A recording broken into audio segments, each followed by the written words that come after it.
एक भी व्यक्ति ऐसा नहीं था जो इस बात पर चर्चा में शामिल न हो कि चैंपियनशिप कौन जीतेगा। बेशक कई लोगों ने घोस्ट के लिए वोट किया जबकि केवल कुछ ने एंड्रू के लिए वोट किया। फाइनल में आपका स्वागत है देवियों और सज्जनों।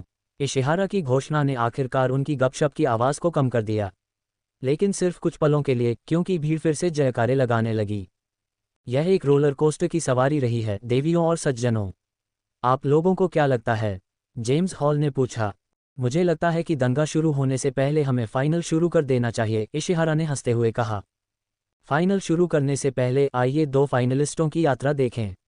एंड्रू विंस्टन और घोस्ट डेरियस के बोलने के बाद विशाल दर्पण ने घोस्ट और एंड्रू दोनों की लड़ाइयों के मुख्य अंश प्रसारित करना शुरू कर दिया। उनकी दोनों लड़ाइयों को देखकर आम लोगों के रोंगटे खड़े हो गए और उनकी उम्मीदें दूसरे स्तर पर पहुंच गईं। हाईलाइट रील लगभग 15 मिनट तक चली। रील को देखते हुए एलिसिया एक बार फिर गुस्से में कांप उठी। जब उसने घोस्ट को अपने भाई के साथ फर्श साफ करते हुए दिखाया तो वह दर्पणों को नष्ट कर देना चाहती थी। उसे सबसे ज्यादा परेशान करने वाली बात थी घोस्ट की निर्दयता को देखकर लोगों का शोर। अपने सिंहासन पर बैठी कैथरीन ने अपनी मुट्ठी कस ली। अपने हाथ में शीशी को देखकर उसका दिल छाती से टकरा रहा था। राजा घोस्ट की हाईलाइट रीलों पर इतना ध्यान केंद्रित कर रहा था कि अपनी बेटी के हाथ में शीशी पर ध्यान ही नहीं दे पाया। फाइनलिस्ट एंड्रू विंस्टन और घोस्ट, कृपया युद्ध के मंच पर आएं। पूरा अखाड़ा घोस्ट और एंड्रू के नाम चिल्ला रहा था ताकि उनका समर्थन हो सके। भीड़ का ज्यादातर हिस्सा काले झंडे लहरा रहा था। उनके जोरदार जयकारों के बीच एंड्रू युद्ध के मंच के ऊपर दिखाई दिया और धीरे धीरे युद्ध के मंच पर उतरा। एंड्रू ने सभी जयकारों को अनदेखा करके आगामी युद्ध पर ध्यान केंद्रित किया। भूत भूत भूत भूत भूत। जब एंड्रू चिल्लाहट को अनदेखा करने की कोशिश कर रहा था तो उसने अखाड़े में जयकारों की आवाज़ सुनी। उसने देखा कि घोस्ट धीरे धीरे युद्ध के मंच पर उतर रहा है और उसका काला लंबा कोट हवा में लहरा रहा है। एंड्रू के विपरीत घोस्ट अपने चेहरे पर हमेशा की तरह मुस्कुराहट के साथ शांत लग रहा था। क्या हम एंड्रू को शुरू करें? दूर से आती हवा की गड़गड़ाहट और गरज के साथ एक अशुभ एहसास हुआ। हिंसक हवा ने संकेतों और झंडों को लहराना मुश्किल बना दिया, फिर भी जीत उन्हें पूरी तरह से रोक नहीं सकी। माइकल का लंबा काला कोट पीछे हवा में लहरा रहा था, जिससे उसकी काली टर्टलनेक और छाती और पेट की रेखाएं दिखाई दे रही थीं। एंड्रू से पूछने के बाद माइकल ने समन्वयकों की ओर देखा। दोस्तों, क्या हम अब लड़ाई शुरू कर सकते हैं? मुझे एक बैनी देखनी है। बहुत कम लोगों को छोड़कर उनमें से किसी ने भी उसे घमंडी नहीं माना। डिंग डिंग डिंग। लड़ाई शुरू होने दो। जैसे कि समन्वयक उसके लिए काम कर रहे थे, उन्होंने लड़ाई शुरू कर दी। एंड्रू ने अपने हाथों में 2 खंजर लिए हुए उसे घूरा। उसे उम्मीद थी कि घोस्ट कोई जादू करेगा। घोस्ट की सारी लड़ाई देखने और लैला और सबरीना के साथ रणनीति बनाने के बाद एंड्रू कुछ हद तक तैयार था। एंड्रू, अपनी तलवारें निकालने के बजाय माइकल ने एंड्रू की ओर मुस्कुराया। यार, तुम जो चाहते हो उसे पाने के लिए इसके बजाय नए तरीके खोज सकते हो। चाहे नूह ने साइलेंट रीपर के साथ जो भी किया हो, माइकल नूह के परिवार को चोट नहीं पहुंचाना चाहता था। वे उसके लिए अच्छे ही थे। वह जानता था कि लैला एंड्रू का इस्तेमाल करके उसे यह साबित कर रही थी कि प्यार से ज़्यादा मजबूत और पवित्र कुछ नहीं है। वह लैला के तर्क को पूरी तरह से समझ नहीं पाया। यही एकमात्र तरीका है घोस्ट, एंड्रू ने कहा और माइकल ने आह भरी। ऐसा ही हो। माइकल एंड्रू की ओर आगे बढ़ने लगा। उसने बिजली का डैश या कोई जादू नहीं किया। वह अपनी तलवारें निकाले बिना ही एंड्रू की ओर चल पड़ा। Gets of Wallah. एंड्रू ने कोई समय बर्बाद नहीं किया। उसने तुरंत अपने शस्त्रागार में मौजूद सबसे शक्तिशाली मंत्रों में से एक का इस्तेमाल किया। पूरा अखाड़ा शांत हो गया क्योंकि केवल गड़गड़ाहट और हवा की तेज आवाज़ सुनाई दे रही थी। वे बिना पलक झपकाए माइकल और एंड्रू को घूर रहे थे। कमेंटेटर इधर उधर जा रहे थे, लेकिन माइकल या एंड्रू ने उनकी बातें नहीं सुनी। क्लेयर दया से एंड्रू को देख रही थी। Reflective shield. माइकल ने एंड्रू की ओर चलते हुए ये शब्द बोला। जब एंड्रू ने पॉल ओस्वेन पर गेट्स ऑफ वल्लाह का जादू किया तो वह बहुत ज़्यादा दबाव में कुचल गया। हालांकि जब एंड्रू ने घोस्ट पर जादू किया तो कुछ नहीं हुआ। घोस्ट एंड्रू से बस कुछ मीटर की दूरी पर था। पन्ना कांटे। जीवन या मृत्यु की कुछ लड़ाइयों में प्रतिस्पर्धा करने के बाद एंड्रू की सोच और सजगता तेज हो गई। इसलिए गेट्स ऑफ वल्लाह की बेकारता से स्तब्ध होने के बजाय एंड्रू ने तुरंत एक और जादू किया। एंड्रू के हाथों में 2 खंजरों से माइकल ने देखा कि पन्ना हरे रंग के स्पाइक्स तीर की तरह उसकी ओर आ रहे हैं। हवा में छेद करने के लिए तीर के आकार के कई स्पाइक्स थे। एंड्रू ऐसे गोली चला रहा था जैसे उसके हाथ में 2 मशीन गन हों जो तेजी से स्पाइक्स दाग रही हों। भीड़ के बीच खड़े होकर लैला की आंखों में आंसू आने लगे। उसने महीनों तक ऐसे रून बनाए जो उसके ऊर्जा पैटर्न को बदल सकते थे ताकि वह घोस्ट के खिलाफ रक्षाहीन न हो। उसने उन रूनों का इस्तेमाल करके एंड्रू को घोस्ट के खिलाफ लड़ने की क्षमता दी। उम्मीद है कि यह उसे चोट पहुंचाएगा। फिर भी न तो वल्लाह के द्वार और न ही एमरल्ड के कांटे उसे छू पाए। जैसे ही घोस्ट एंड्रू के करीब आया, एमेल्डा का दिल उसकी छाती पर जोर से धड़क रहा था। एथन अपनी कनपटियां रगड़ रहा था और उम्मीद कर रहा था कि घोस्ट एंड्रू पर आसानी से हमला करेगा। ओह नहीं, वह मुसीबत में है, नॉर्विन ने मुंह बिचकाते हुए कहा। Ice shield. एंड्रू ने घोस्ट को उसके रास्ते में धीमा करने के लिए एक और जादू किया। माइकल ने देखा कि बर्फ से बनी 7 फील की दीवार उसके सामने कुछ मीटर पहले फट गई। दीवार कम से कम 1 मीटर चौड़ी और मजबूत लग रही थी। एंड्रू सहित सभी को उम्मीद थी कि माइकल किसी जादू या अपनी मुट्ठी का उपयोग करके दीवार को नष्ट कर देगा। अप्रत्याशित रूप से उन्होंने देखा कि घोस्ट उस सीधी रेखा से भटक गया जिस पर वह चल रहा था और दीवार को नष्ट करने के बजाय दीवार के चारों ओर चला गया। एंड्रू, जिसने एक विस्फोटक रून रखा था जो हमलावर को वापस हमला करने की शक्ति देता था, उसके चेहरे पर परेशानी का भाव था। एंड्रू का सामना करने वाले सभी प्रतिद्वंद्वी उसके द्वारा डाले गए 3 मंत्रों में से किसी एक से हार गए। इस मंत्र के पीछे लैला की फ्यूजन अवस्था की शक्ति थी, इसलिए कोर फॉर्मेशन साधक एंड्रू के हमले का सामना नहीं कर सकता था। हालांकि माइकल लैला के हमलों से प्रतिरक्षित था, इसलिए एंड्रू, जिसके पास लैला की शक्ति थी, उसे छू भी नहीं सकता था। लैला के बिना वह एक अंधे बीमार पिल्ले की तरह कमजोर है। माइकल ने अंदर से आह भरी। उसे वास्तव में एंड्रू पर दया आ रही थी। यह महसूस करने के बाद कि लंबी दूरी के हमले काम नहीं कर रहे थे, एंड्रू ने अपनी रणनीति बदल दी। उसने अपने खंजर पर रून सक्रिय कर दिए क्योंकि खंजरों पर कई सुनहरे प्रतीक चमकने लगे। ऐसा मत करो एंड्रू। डायना ने अपने भतीजे को घोस्ट पर अपने खंजरों से हमला करने के लिए हवा में ऊंची छलांग लगाते हुए देखकर अपनी सांसों में बुदबुदाया। चूंकि एंड्रू कुछ हफ्तों में तलवारबाजी नहीं सीख पाएगा, इसलिए नूह ने एंड्रू को खंजरों से लड़ना सिखाया। टूर्नामेंट में अन्य विरोधियों के खिलाफ यह एंड्रू के लिए एक बड़ी मदद थी। लेकिन डायना जानती थी कि घोस्ट जैसे तलवारबाज के खिलाफ, जो तलवारों में माहिर लग रहा था, एंड्रू एक बच्चे की तरह था। एंड्रू को अपने ऊपर आते देख माइकल ने निराश होकर अपना सिर हिलाया। लोग अपनी सीटों के किनारे पर थे। जब एंड्रयू उससे कुछ इंच दूर था, माइकल ने एंड्रयू को बीच हवा में उसकी कलाई से पकड़ लिया। जब घोस्ट ने उसे पकड़ा तो एंड्रयू ने अपनी गति और नियंत्रण खो दिया। उसकी हरकतें बहुत तेज थीं क्योंकि एंड्रयू ने घोस्ट को अपने हाथ हिलाते हुए भी नहीं देखा। एंड्रयू के पैर जमीन पर थे। उसने घोस्ट की आंखों में देखा और उसकी पकड़ से बाहर निकलने की कोशिश की। अगर अगली बार मौका मिले तो अपनी लड़ाई लड़ने के लिए दूसरों पर निर्भर मत रहना। एंड्रयू ने उसके शब्दों को सुनकर अपने दिल की धड़कन को रोक लिया। उसके शब्दों से ऐसा लग रहा था जैसे घोस्ट को पता था कि वह टूर्नामेंट में धोखा कर रहा है। चुप। अगले ही पल एंड्रयू को अपने सिर में बहुत दर्द महसूस हुआ। भीड़ ने देखा कि घोस्ट ने एंड्रयू को इतनी जोर से सिर से मारा कि उनके सिर टकराने की आवाज़ खामोश अखाड़े में गूंज उठी। माइकल ने धीरे धीरे एंड्रयू की कलाई पर भरोसा किया क्योंकि एंड्रयू के चेहरे की मांसपेशियां दर्द से कांपने लगीं। उसने एंड्रयू को दर्द से चीखने का ज्यादा समय दिए बिना फिर से सिर से मारा। जब घोस्ट ने एंड्रयू को सिर से मारा तो हड्डी टूटने की आवाज़ सुनी जा सकती थी। विशाल दर्पणों में उन्होंने देखा कि एंड्रू की नाक अजीब तरह से बगल की ओर मुड़ी हुई थी और उसके नथुनों से खून बह रहा था। अगर उसकी कलाई में भयानक दर्द न होता तो एंड्रू बेहोश हो जाता। उसके चारों ओर की दुनिया घूमने लगी। ज्यादातर लोगों को उम्मीद थी कि माइकल एंड्रू की कलाई तोड़ देगा, लेकिन उसने उन्हें गलत साबित कर दिया और एंड्रू को बर्फ की ढाल पर पटक दिया। एंड्रू भड़क गया। धमाका। पूरे क्षेत्र में धमाकेदार आवाज गूंजी, जबकि एंड्रू के दीवार से टकराने के कारण बर्फ के कणकण टूटकर नीचे गिर रहे थे। दर्द और बल ने एंड्रू को तुरंत खून की खांसी करने पर मजबूर कर दिया। घोस्ट ने उसे फिर से बर्फ की ढाल पर पटक दिया, जैसे कि एंड्रू कोई चित्रे की गुड़िया हो। जब उसने एंड्रू को दूसरी बार पटक दिया तो एंड्रू द्वारा दीवार पर रखा गया रून चमक उठा क्योंकि बर्फ की ढाल बहुत जोर से फट गई। एंड्रू, एमेल्डा ने अपने मंडप से चिल्लाया। बर्फ के वाष्प ने भीड़ को कुछ पलों के लिए ये देखने से रोक दिया कि एंड्रू और घोस्ट के साथ क्या हुआ। जब बर्फ के वाष्प से बना कोहरा फीका पड़ गया तो उन्होंने देखा कि घोस्ट एंड्रू के बगल में खड़ा था, जो खून की खांसी करते हुए जमीन पर लेटा हुआ था। हार मान लो एंड्रू, माइकल ने एंड्रू को उसके पैरों पर देखते हुए कहा। उसने अपनी शक्ति का एक अंश भी इस्तेमाल नहीं किया, फिर भी एंड्रू लगभग मौत के दरवाजे पर था। माइकल को आश्चर्य हुआ। एंड्रू ने 2 बार खड़े होने में विफल होने के बाद खुद को ऊपर खींच लिया। एंड्रू को देखकर माइकल वाकई हैरान रह गया। एंड्रू वाकई लचीला था। फिर भी माइकल ने एंड्रू की गर्दन पकड़ने से पहले अपना सिर हिलाया। एंड्रू का आधा चेहरा खून से लथपथ और सूजा हुआ था। मार खाने से आपकी समस्याएं हल नहीं होती एंड्रू। एंड्रू उसका प्रतिद्वंद्वी होने के बावजूद माइकल ने उसे सलाह दी। किसी कारण से माइकल को एंड्रू को पीटने पर बुरा लगा। शायद ऐसा इसलिए था क्योंकि विंस्टन उसके साथ अच्छे थे, शायद ऐसा इसलिए था क्योंकि उसे एंड्रू पर दया आती थी। फिर भी उसने एंड्रू के चेहरे पर मुक्का मारा।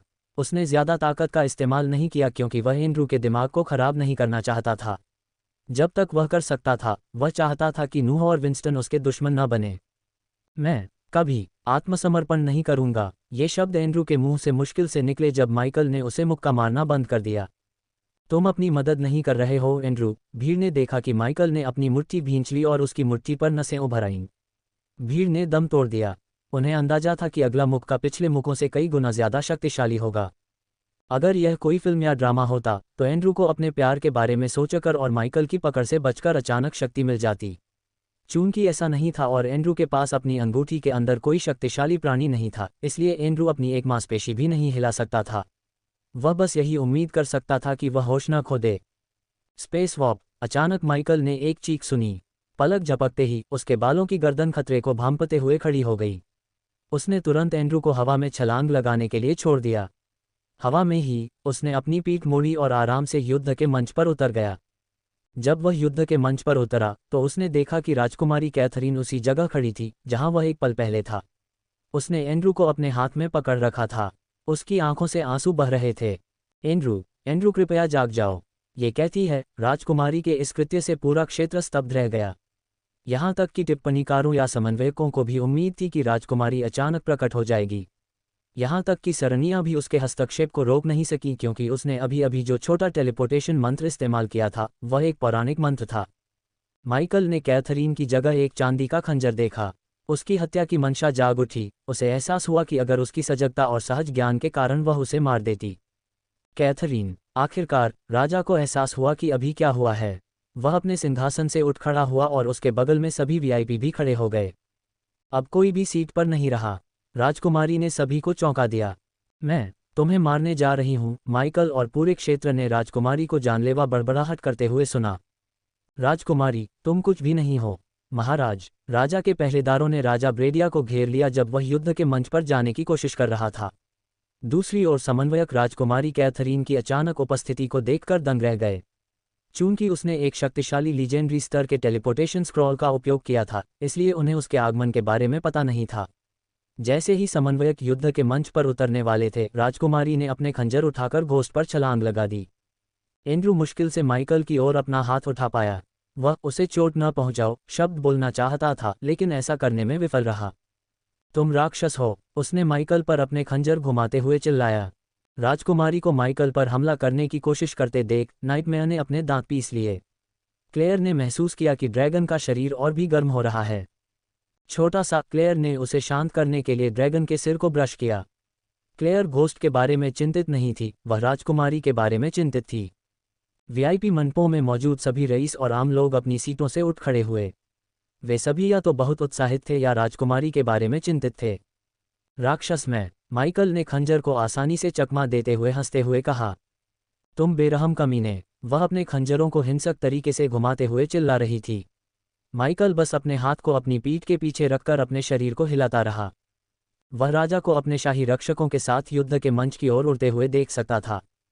तुम में इसके लिए हिम्मत है, लेकिन अपने पिता से बात करने के लिए नहीं। माइकल ने तेजी से अपने शरीर को उसके खंजरों से दूर करते हुए हंसते हुए कहा। वह पानी की तरह तेज और सहजता से आगे बढ़ा। बच्चों को इनसे नहीं खेलना चाहिए। माइकल ने अचानक राजकुमारी की कलाई को झटका दिया क्योंकि वह खंजर खो बैठी थी। पलक झपकते ही उसने उसकी कलाई पर एक और झटका देकर उसे दूसरा खंजर खो दिया। देखो तुम कितने कमजोर हो। माइकल ने खंजरों को युद्ध के मंच के बाहर फेंक दिया। रुको। राजा की चीख अखाड़े में गूंज उठी। राजकुमारी का शरीर जम गया। उसका गुस्सा धीरे धीरे कम होता गया और वह वास्तविकता में वापस आने लगी। राजा के शाही रक्षकों ने तुरंत राजकुमारी को घेर लिया। वे सभी कोर स्ट्रेंथनिंग स्टेज लेवल 8 पर थे और सिर से पैर तक पूरे धातु के कवच पहने हुए थे। इस समय वे सभी राजकुमारी को घेरकर अपने हेलमेट के छेद से माइकल को घूर रहे थे। माइकल ने राजकुमारी को चोट पहुंचाने की हिम्मत नहीं की क्योंकि इससे पूरा ब्रेडिया साम्राज्य उसके खिलाफ हो जाता। हालांकि इसका मतलब यह नहीं था कि राजकुमारी उसे मारने की कोशिश की कीमत चुकाए बिना बच जाएगी। कैथी, इसका क्या मतलब है? राजा के चेहरे की मांसपेशियां फड़क उठीं। वह गुस्से से कांप उठा। चूंकि सब कुछ अस्त व्यस्त हो गया था, इसलिए समन्वयकों ने लड़ाई रोक दी। तुरंत सबरीना विंस्टन के साथ युद्ध के मंच पर पहुंची। घोस्ट जीता। रिवर टाउन पवेलियन में खड़े होकर चालाक कमीने रिकी ने चिल्लाया, जिससे घोस्ट के प्रशंसक भड़क उठे। जल्द ही कुछ शिष्यों ने रिकी की चीख का अनुसरण किया, फिर एक समूह ने चिल्लाना शुरू कर दिया और कुछ ही क्षणों में घोस्ट के सभी प्रशंसक एक साथ चिल्ला रहे थे, घोस्ट जीता, घोस्ट जीता, घोस्ट जीता, घोस्ट जीता, भूत जीता। बदमाश अंक फिर से बढ़ने लगे। मैं एंड्रू से प्यार करती हूँ। राजकुमारी की चीख जयकारों से ज्यादा तेज थी। उसके शब्द सुनते ही जयकारे बंद हो गए। तुम मेरी शादी किसी और आदमी से नहीं करवा सकती। मैं इस राक्षस से शादी करने के बजाय मरना पसंद करूंगी। राजा इतना स्तब्ध था कि एक और शब्द भी नहीं बोल पाया। उसने अपने पूरे जीवन में कैथरीन को इस तरह से व्यवहार करते नहीं देखा था जैसा वह इस समय कर रही थी। तुम एक बेरहम कमीने के अलावा कुछ नहीं हो। उसके माता पिता भी उसे नहीं चाहते थे। उन्होंने उसे कचरे के टुकड़े की तरह फेंक दिया। मैं इस कचरे के टुकड़े से कैसे शादी कर सकती हूँ? चूंकि कैथरीन उसे खंजर से चोट नहीं पहुंचा सकती थी, इसलिए उसने चोट पहुंचाने वाले शब्द उगलने शुरू कर दिए। डायना अपनी मुट्ठी बंद करने से खुद को नहीं रोक पाए। वह अब अपने दिल में कोमल डायना नहीं थी, उसके दिल में दफन हैरियट हंट वापस आ गई थी। वह राजकुमारी का गला काटने के अलावा और कुछ नहीं चाहती थी। मैं कचरे का टुकड़ा? माइकल ने पूछा, जब उसे एहसास हुआ कि राजा अपनी बेटी को चुप कराने के लिए कुछ नहीं कहेगा। वह इतना स्तब्ध था कि कुछ भी बोल नहीं पाया। चाहे आप कितने भी मजबूत हो जाएं, कितने भी अमीर हो जाएं, आप कभी भी एंड्रू जैसे नहीं बन पाएंगे। तुम्हारा कभी कोई अंतिम नाम नहीं होगा। तुम हमेशा ऐसे व्यक्ति रहोगे जिसे तुम्हारे माता पिता ने त्याग दिया है। माइकल राजकुमारी से बहुत नाराज हो रहा था। उसका उनकी छोटी सी योजना से कोई लेना देना नहीं था। अगर वह एंड्रू होता तो वह कुछ असंभव करने के लिए नूह और लैला पर निर्भर रहने के बजाय राजा ब्रेडिया की अनुमति पाने के 100 तरीके खोज सकता था। बेशक माइकल को नूह को श्रेय देना होगा कि उसने एक ऐसी योजना बनाई जिससे एंड्रू को वह मिल गया जो वह कम समय में चाहता था। अगर वह नहीं होता तो एंड्रू प्रतियोगिता जीत जाता। अगर किसी को दोषी ठहराया जाना चाहिए तो वह लैला थी। जहां तक माइकल का सवाल है, उसे एंड्रू या नूह को उसके खिलाफ अपनी कमजोरी बतानी चाहिए थी। मुझे जाने दो, नाइटमेयर ने बड़बड़ाया। नाइटमेयर की गर्मी के कारण क्लेयर के हाथ दुखने लगे। इसमें कोई संदेह नहीं था कि अगर उसने ड्रैगन को छोड़ दिया तो वह गुस्से में युद्ध के मंच को जला देगा। राजकुमारी की बात सुनकर कोमल क्लेयर को भी अपने अंदर गुस्सा उबलने लगा। शब्द एथन ने अपनी भौहें सिकुड़ी। वह जितना हो सके उतनी जोर से चिल्लाना चाहता था कि घोस्ट उसका बेटा है, अनाथ नहीं। हालांकि वह जानता था कि अगर उसने ऐसा किया तो पूरा स्काईहॉल अपनी पूरी ताकत से उसके बेटे पर टूट पड़ेगा। स्काईहॉल ऐसा नहीं था जिससे कोई जीत सकता था। यहां तक कि महान कबीले भी स्काईहॉल के खिलाफ नहीं जा सकते। जब राजकुमारी माइकल को कोस रही थी तब सबरीना ने एंड्रू को एक उपचार औषधि पिलाई। जैसे ही एंड्रू ने धीरे धीरे अपनी आंखें खोलीं, बाहरी और आंतरिक घाव धीरे धीरे ठीक हो गए। TS TS TS. माइकल ने अपने चेहरे पर एक आत्ममुग्ध मुस्कान के साथ अपना सिर हिलाया। उसने राजकुमारी की ओर अपनी नज़र घुमाने से पहले अखाड़े के चारों ओर देखा। भले ही मैं एक अनाथ हूँ, मेरी एक पहचान है। सूर्योदय संप्रदाय का मुख्य शिष्य, एक विलक्षण व्यक्ति, एक ऐसा व्यक्ति जो स्वर्ग के द्वार की प्रतियोगिता में 100वें चरण तक पहुंच गया। और माइकल ने एक बार फिर भीड़ को देखने के लिए एक पल के लिए रुककर कहा, ब्रेडिया का 5 सितारा अल्केमिस्ट। उसकी ठंडी आवाज ने सभी की रीढ़ में ठंडक दौड़ा दी। राजकुमारी को घूरते हुए उसके चेहरे की मुस्कान आखिरकार गायब हो गई। राजकुमारी की उपाधि के बिना तुम क्या हो? हम, माइकल ने हंसते हुए कहा। माइकल का सवाल सुनकर कई लोग चौंक गए। उसकी आंखों में कोई डर नहीं था। कोई भी सार्वजनिक रूप से राजकुमारी का अपमान करने की हिम्मत नहीं करेगा। फिर भी घोस्ट ने अपने पिता, राजा और हजारों लोगों के सामने ठीक वैसा ही किया। माइकल अब राजा से नहीं डरता था। अब उसके पीछे 2 बड़ी शक्तियां थीं, केन परिवार और थूसिया का राज्य। राजकुमारी की उपाधि छीन लो और तुम कुछ भी नहीं हो, यहां तक कि एक कूड़ा कचरा भी नहीं। कुछ नहीं। राजकुमारी गुस्से से कांप उठी। यहां तक कि जब घोस्ट उसे बुरी तरह पीट रहा था तब भी एंड्रू को घोस्ट के प्रति कोई गुस्सा नहीं आया। हालांकि उसे उस लड़की से अलग करते हुए सुनकर एंड्रू का गुस्सा उसके अंदर फूट पड़ा। कैथरीन। राजा ब्रेडिया की चीख अखाड़े में गूंज उठी। वह अपनी बेटी पर इतना गुस्सा था कि वह माइकल पर गुस्सा नहीं कर पाया क्योंकि उसने उसका अनादर किया था। शायद राजा को अंदर से पता था कि राजकुमारी को घोस्ट को कोसने और बिगड़ेल बच्चे की तरह व्यवहार करने के बाद जो मिला वह उसकी हकदार थी। मैं कठपुतली नहीं हूं, तुम जिससे चाहो मेरी शादी करा सकती हो, कैथरीन ने जमीन पर पैर पटकते हुए कहा। मैं एंड्रू के अलावा किसी से शादी नहीं करूंगी। मैं अब आपसे नहीं डरती, पापा। कैथरीन ने अपना संयम खो दिया।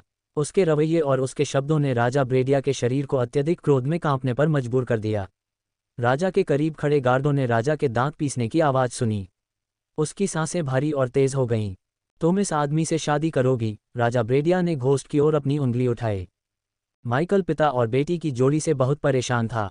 ये दीवारों के अंदर सुलझाया जाना चाहिए था, लेकिन राजकुमारी ने परिवार के मामले को लोगों की नज़रों में ला दिया। इतना ही नहीं, उन्होंने उसे अपने पारिवारिक झगड़े के बीच में घसीट लिया। अपनी आंखों के कोने में माइकल ने देखा कि केल्विन ने उसे एक नोट दिया, बिना कुछ कहे घोस्ट के लिए अपना समर्थन व्यक्त किया। और जब माइकल राजकुमारी को अस्वीकार करने वाला था तो कैथरीन हंसने लगी और उसकी भूरी आंखों से आंसू बहने लगे। उसने एंड्रू को देखा जिसे सबरीना और एमेल्डा ने रोक रखा था। मुझे माफ़ कर दो पापा, उसने राजा ब्रेडिया को देखते हुए कहा। फिर उसने अपनी नम आंखें एंड्रू की ओर घुमाईं। मुझे उम्मीद है कि मैं अगले जन्म में तुम्हारे साथ रहूंगी एंड्रयू। कृपया मुझे माफ़ कर दो। जैसे ही उसने ये शब्द कहे, उसके हाथों में एक बैंगनी रंग की शीशी दिखाई दी। कैथी, एंड्रयू चिल्लाया और वह आगे बढ़ गई। कोई नहीं जानता था कि शीशी के अंदर क्या है, लेकिन कोई भी बता सकता था कि यह ऐसी चीज़ नहीं है जिसे उसे पीना चाहिए। हालांकि बहुत देर हो चुकी थी क्योंकि उसने पहले ही पूरी शीशी पी ली थी। कुछ शाही पहरेदारों ने एंड्रयू को रोकने की कोशिश की जबकि अन्य ने गिरती हुई राजकुमारी को पकड़ लिया। नहीं, कैथी, राजा ब्रेडिया और एंड्रयू कैथरीन की ओर दौड़े, जिससे उनके आसपास के सभी पहरेदार हिल गए। विशाल दर्पण में भीड़ ने देखा कि राजकुमारी कैथरीन की गुलाबी त्वचा धीरे धीरे बैंगनी हो रही थी। उसके नथुने, मुंह और आंखों से खून बह रहा था। उसका शरीर हिंसक रूप से हिल रहा था। हीलर्स, राजा ब्रेडिया जमीन पर गिर पड़े और अपनी बेटी का सिर उठाया। एंड्रयू भी राजकुमारी के पास आया। उसने राजकुमारी का हाथ पकड़ लिया। राजा अपनी बेटी के बारे में इतना चिंतित था कि उसे एंड्रू की चिंता नहीं थी। नहीं, नहीं, नहीं, मुझे मत छोड़ो। एंड्रू की आंखों से आंसू बह निकले। उसके आंसुओं से कैथरीन का चेहरा भीग गया। अपनी बेटी के शरीर को अपनी बाहों में हिंसक रूप से हिलते हुए देखकर राजा ब्रेडिया का दिल दर्द से भर गया। राजकुमारी के जन्म के समय पहली बार उसे गोद में लेने की झलक उसकी आंखों में कौंध गई। वह उसके जीवन का सबसे खुशी का दिन था। उस समय वह राजा नहीं बल्कि एक असफल पिता था। अच्छा, ये घटनाओं का एक दिलचस्प मोड़ है। एंड्रू और राजा के विपरीत माइकल कोई आंसू नहीं बहा रहा था। वह राजकुमारी को एक भावशून्य भाव से देख रहा था। जहां तक उसका सवाल था, वे युद्ध के मंच पर ही अंतिम संस्कार कर सकते थे। उसे इससे कोई फर्क नहीं पड़ता था। उसे बस इनाम चाहिए था। बैरोनी ब्रैडफोर्ड बैरोनी के लिए उसके पास कुछ योजनाएं थीं। हीलर्स, एंड्रू और राजा ब्रेडिया दोनों ने जितना हो सका चिल्लाया। हटो। अचानक युद्ध मंच से एक मधुर आवाज सुनाई दी। आसमान से धीरे धीरे उतरती हुड वाली आकृति को देखकर शाही रक्षक तुरंत तनाव में आ गए। मध्य हवा में आकृति ने अपना लबादा हटाया और अपना देवदूत जैसा चेहरा दिखाया। विशाल दर्पणों में चेहरे को देखते हुए अखाड़े में सैकड़ों लोगों की सांसें रुक गईं। लैला एल्डेन एस्टन की भौहें ऊपर उठीं। युद्ध मंच पर उतरने के बाद वह राजकुमारी की ओर चली गई। रुको। हालांकि शाही रक्षकों ने उसे रुकने के लिए चिल्लाया। वे नहीं जानते थे कि यह महिला कौन थी। उन्होंने उसे राजा के लिए खतरा माना। एक पलक झपकते ही उसके हाथ में एक शानदार ढंग से तैयार की गई वीणा प्रकट हुई। डिंग। उसकी गुलाबी पतली उंगली ने एक तार बजाया और एक शक्तिशाली ध्वनि तरंग शाही रक्षकों से टकराए। शाही रक्षक युद्ध मंच से ऐसे भाग गए मानो उन पर कोई शक्तिशाली तूफान आ गया हो। लहर ने केवल शाही रक्षकों को निशाना बनाया, इसलिए बाकी लोग युद्ध मंच पर ही रह गए। आप कौन हैं? राजा ब्रेडिया ने कांपती हुई आवाज में पूछा। लेडी एल्डन, एंड्रू ने राहत और खुशी के मिश्रण के साथ चिल्लाया। उसने नूह को लैला की उपचार शक्तियों के बारे में बात करते सुना। रक्षक। राजा ब्रेडिया का दिमाग अपनी बेटी के बैंगनी शरीर को देखकर काला हो गया। वह नहीं चाहता था कि कोई और उसकी बेटी को नुकसान पहुंचाए। वह दूसरों की नज़र में पागलों की तरह व्यवहार कर रहा था। मैं ऐसा नहीं करता अगर मैं तुम्हारी जगह होता, राजा ब्रेडिया। तुमने मरहम लगाने वालों के लिए कहा था और वह सबसे अच्छी है। एस्टन ने आखिरकार अपना मुंह खोला।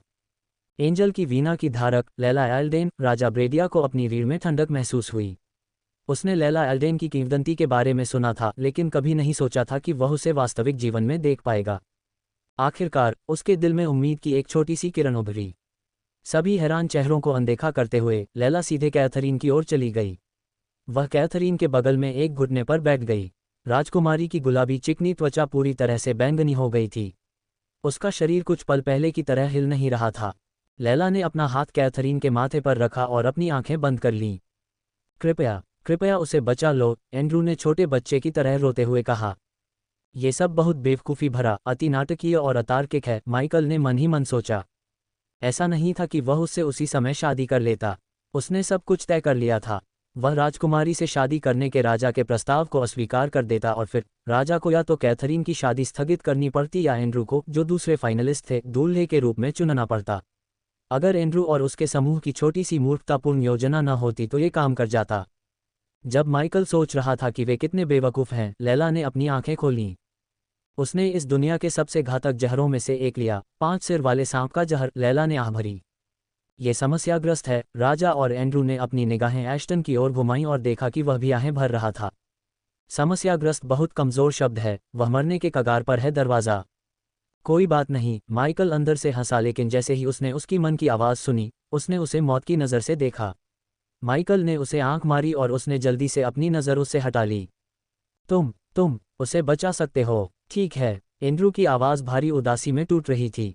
वह मुश्किल से ये शब्द भर्राए गले से बोल पा रहा था। उसने मादा 5 सिर वाली नागिन का जहर ले लिया। मैं उसे ज़्यादा से ज़्यादा 1 घंटे तक जहर से बचा सकता हूँ। अगर तुम उसे बचाना चाहते हो तो तुम्हें एक नर 5 सिर वाला नागिन ढूंढना होगा, उसका जहर लेना होगा, एक मारक बनाना होगा और उसे देना होगा। सब कुछ समय के भीतर। रक्षकों। राजा ने शाही रक्षकों को पुकारा। वे अभी भी खुद को ज़मीन से नहीं उठा पा रहे थे या लैला द्वारा मारे जाने के बाद चक्कर आने से नहीं लड़ पा रहे थे। अपनी ज़रूरत की हर चीज़ ले लो और मेरे लिए एक नर 5 सिर वाला नागिन लाओ, राजा ने चिल्लाकर आदेश दिया। यह इतना आसान नहीं है राजा ब्रेडिया। केल्विन ने अपना सिर हिलाया। उसे दया नहीं आई, बल्कि उसने दुखी होने का नाटक किया। माइकल केल्विन के मुखौटे को देख सकता था। केल्विन ने भले ही दुखी चेहरा बनाया हो, लेकिन अंदर से उसे इस बात की कोई परवाह नहीं थी कि राजकुमारी के साथ क्या हुआ। 5 सिर वाला सांप एक दुर्लभ प्राणी है जो केवल अग्नि क्षेत्र के सबसे गहरे गड्ढों में पाया जा सकता है। अगर कोई किस्मत से 1 घंटे के भीतर अग्नि क्षेत्र में चला भी जाए तो भी उसे 1 घंटे के भीतर ढूंढकर मारना असंभव है। जिस तरह राजा ब्रेडिया नकारात्मक होने के लिए केल्विन पर चिल्लाते थे, उसी तरह एश्टन ने भी आह भरी। वह सही है, यह असंभव है। मुझे परवाह नहीं है कि मुझे पूरी ब्रेडियन सेना को अग्नि क्षेत्र में भेजना पड़े। मैं अपनी बेटी को यहाँ मरने नहीं दूंगा। राजा ब्रेडिया ने कैथरीन को अपने सीने से लगा लिया। भले ही आप 1 घंटे में सब कुछ पालें, लेकिन मारक बनाने में 1 घंटे से ज़्यादा समय लगेगा, लैला ने कहा। एंड्रू और राजा ब्रेडिया ने लैला की बात सुनकर महसूस किया कि उनकी उम्मीदें मर गई हैं। वह दुनिया की सबसे अच्छी मरहम लगाने वाली थी, फिर भी ऐसा नहीं लग रहा था कि वह कैथरीन को बचा सकती है। नहीं नहीं नहीं, कैथरीन, तुम मुझे नहीं छोड़ सकती। तुम ही इस दुनिया में मेरे पास बची हुई सब हो, राजा ने रोते हुए कहा। कई आम लोग इस दृश्य को देखकर आंसू बहाए बिना नहीं रह सके। यह एक त्रासदी थी और हर कोई दुखी था। जब तक तुम मेरे पास नहीं हो। अचानक उन्हें घोस्ट की आवाज़ सुनाई दी और सभी ने उसकी ओर देखा। माइकल मुस्कुराया, अपनी कलाई हिलाते हुए, जैसे ही उसके सामने युद्ध के मंच पर एक कुर्सी दिखाई दी। वह कुर्सी पर पीछे की ओर बैठा और राजा, एंड्रू, लैला और विंस्टन को देखा। राजा की अनुमति के बिना उसके सामने बैठना ब्रेडिया में एक अपराध था। ये राजा के प्रति अनादर का संकेत था। इस प्रकार राजा चाहे तो घोस्ट को कैद कर सकता था। हालांकि माइकल जानता था कि कब पीछे हटना है और कब अपने पंजे दिखाने हैं। राजा अपनी बेटी के लिए कुछ भी कर सकता था। इस समय ब्रेडिया राजा नहीं थी, ये घोस्ट थी। आप अपनी बेटी को बचाने के लिए कितनी दूर तक जाएंगे, महामहिम? उसने मुस्कुराते हुए राजा से पूछा। आपका क्या मतलब है? राजा उलझन में था। मुझे अपना प्रश्न फिर से कहने दें। कुर्सी पर बैठे हुए उसने एक बार फिर अपनी पश्चिम दिशा हिलाई। अगले ही पल उसके हाथ में एक चमकती हुई चांदी की शीशी दिखाई दी। शीशी को देखते हुए लैला ने अपना मुंह खोला, कुछ भी न बोलने का फैसला किया और अपना मुंह बंद कर लिया। बहुत समय पहले एथन और डायना को एक खंडहर में 5 सिर वाले सर्प के जहर की दवा मिली थी। वे बता सकते थे कि उनके बेटे के हाथ में जो शीशी है वह उस दवा से कई गुना ज़्यादा शुद्ध है जिसे उन्होंने देखा था। उनके मन में इस बात को लेकर कोई संदेह नहीं था कि घोस्ट के हाथ में जो शीशी है वह राजकुमारी की जान बचा सकती है। अगर वह नूह होता तो वे जानते थे कि राजकुमारी की जान बचाने के लिए वह शीशी जरूर देता, चाहे वह कितनी भी अनमोल क्यों न हो। घोस्ट के चेहरे पर मुस्कान देखकर उन्हें संदेह हुआ कि वह बदले में कुछ लिए बिना शीशी देगा। इसके लिए आप क्या कीमत चुकाएंगे? वह मारक जो आपकी बेटी की जान बचा सकता है। यह कैसे? क्या? राजा ने बुदबुदाया जबकि एंड्रयू बिना पलक झपकाए मारक को घूर रहा था। वह अवाक था। वाह, ये वास्तव में मारक है। केल्विन के शब्दों ने राजा ब्रेडिया को उसकी उलझन भरी स्थिति से बाहर निकाला। एक बार फिर सभी के दिल में उम्मीद की रोशनी उभरी। मुझे वह दे दो। राजा ने अपना हाथ आगे बढ़ाया। तस्क तस्क तस्क, माइकल ने अपना सिर हिलाया। क्या तुम मुझे बता रहे हो कि राजकुमारी की जान की कोई कीमत नहीं है? रक्षक। राजा का क्रोध उसके भीतर फूट पड़ा। वह कांप उठा और उसने शाही रक्षकों को बुलाया। इस बार वे युद्ध के मंच से कुछ ही मीटर की दूरी पर थे। अचानक शीशी घोस्ट के हाथों में टूट गई। शीशी में दरारें बनते देख राजा और एंड्रयू के दिल की धड़कनें रुक गईं। थोड़ा और दबाव डालने पर उन्हें पता था कि शीशी टूटकर बिखर जाएगी टुकड़े। नहीं, एंड्रयू चिल्लाया, मैं तुम्हें सब कुछ दूंगा। कृपया उसे मारक दवा दो। चुप रहो एंड्रयू, तुम्हारे पास मुझे देने के लिए कुछ भी नहीं है। यह मेरे और महामहिम के बीच की बात है। लैला ने घोस्ट से बात करने की कोशिश भी नहीं की, हालांकि उसका दिल ये देखकर दुख रहा था कि वह कितना निर्दयी था। वह मेरे बच्चे का पिता नहीं हो सकता, लैला ने खुद से कहा। उसे एक बेहतर इंसान बनाने की उम्मीदें धीरे धीरे उसके अंदर मरने लगीं। उसने उसके साथ जो कुछ भी किया, उसके बावजूद वह अपने बच्चे की खातिर उसे एक मौका देना चाहती थी। वह जानती थी कि माता पिता दोनों के बिना बच्चे का बड़ा होना कितना मुश्किल होगा। वह नहीं चाहती थी कि उसका बच्चा उस दर्द को महसूस करे, लेकिन ऐसा लग रहा था कि पिता के रूप में घोस्ट के बिना उसका बच्चा बेहतर रहेगा। माइकल को लैला के दिमाग में क्या चल रहा था, इसके बारे में कुछ भी पता नहीं था। उसकी नज़र राजा पर थी। महामहिम, आप अपनी बेटी की जिंदगी के साथ फिर से कैसे खेल सकते हैं? तुम्हें पता है कि यह शीशी बहुत नाजुक है। क्या होगा अगर तुम्हारे शाही रक्षक अपने भारी कवच के साथ मेरे पास दौड़ते हुए आए और यह नष्ट हो गई? क्या तुम चाहते हो? राजा ने दांत पीसते हुए पूछा। हालांकि वह गुस्से से जल रहा था, लेकिन वह जानता था कि उसकी बेटी की जान उसके गुस्से से ज्यादा महत्वपूर्ण है। राजा अपनी बेटी को बचाने के लिए कोई भी कीमत चुकाने को तैयार था। वह मर रही है। एमिल्डा अब अपना मुंह बंद नहीं रख सकती थी। तुम उसकी जान को मोल तोल के तौर पर ले रहे हो। कैसे? वह गुस्से में हकलाने लगी। क्या तुम इतने निर्दयी हो सकते हो? मैं निर्दयी हूं। माइकल ने अपना सिर झुकाया। अभी कुछ मिनट पहले महारानी ने मुझे मारने की कोशिश की थी। आप सभी ने सुना कि उसने मुझसे क्या कहा। फिर भी मैं उसे मारक देने के लिए तैयार हूं, बजाय इसके कि मारक को गुप्त रखूं। मैं इसे पाकर लगभग मर ही गया, और तुम मुझे हृदयहीन कह रहे हो। पूरा अखाड़ा जानता था कि वह राजकुमारी की जान को बंधक बनाकर रख रहा है। कोई भी समझदार व्यक्ति यह नहीं मानेगा कि वह एक निर्दयी हृदयहीन कमीना नहीं है। फिर भी वह एक दयालु उदार व्यक्ति की तरह बात कर रहा था। बहुत से लोग उसे मुंह फुलाए देख रहे थे। महाराज, मैं सिर्फ इतना चाहता हूं कि आप अपना वचन निभाएं। मुझे वह चाहिए जो मेरा हक है और कुछ अन्य चीजें। मैं राजकुमारी की जान को सस्ता नहीं बनाना चाहता, यह उचित नहीं है। माइकल राजा के साथ मस्ती कर रहा था। उसे इस बात की बिल्कुल भी परवाह नहीं थी कि दूसरे उसके बारे में क्या सोचेंगे। राजकुमारी ने उसे मारने की कोशिश की। राजा वहां खड़ा कैथरीन को आहत करने वाली बातें करते देख रहा था। एंड्रू ने वह छीनने की कोशिश की जो उसका होना चाहिए था। माइकल चाहता था कि हर कोई इसकी कीमत चुकाए। सिंहासन आपको राजा नहीं बनाता, शक्ति बनाती है। माइकल अपने सामने असहाय हताश राजा को देखकर अंदर से हंसा।